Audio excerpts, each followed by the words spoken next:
We have breaking news in the NHL. The Canucks and Pettersson have put together the final touches on an 8-year contract extension. We'll discuss the details coming up next.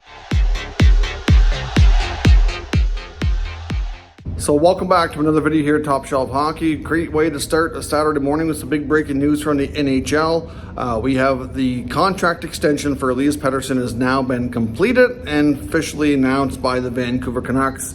As we had discussed and was reported before, is expected to be an 8-year contract agreement, which it indeed is. There was a lot of talk and speculation earlier, like in the last couple of months, that he may want more of the Austin Matthews type treatment, where he would prefer to do like a 4 to 5 year agreement and maybe do an 8-year deal on the next one. However, that's not the case. In Pettersson's case, he gets an AAV of $11.6 million per season. So that comes in a little lower than a lot of us expected. There was a lot of talk and speculation it was going to be 12 or 12 plus. So obviously, I think based on his comparables, if you look at back-to-back 100-point campaigns, he's going to be making less than Matthews, less than McDavid, less than Panarin, less than McKinnon.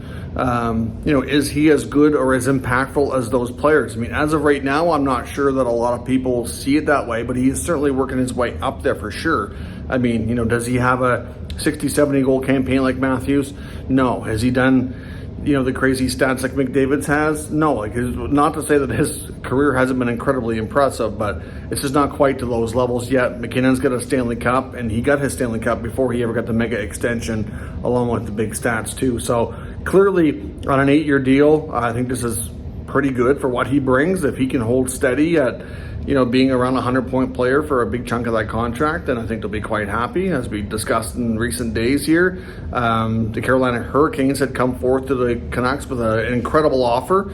It was at a point where the Vancouver Canucks obviously didn't want to do the trade, but it was serious enough that they had to think about it and kind of put the pressure on Pettersson to say, listen, we got to do what's best for us. We need to know your future plans. We want to get you signed, but if you don't want to sign, we have this offer that we have to at least think about because it's pretty serious and lucrative. And obviously that kind of changed the projections here and got things to a point that he just decided to tell his agents that let's go ahead and get this done. So clearly he wants to be a Canuck and wants to win there. So we'll see. They're having an incredible regular season. A little bit of a slide recently, but can they have an impactful playoffs and have a deep run? Time will tell.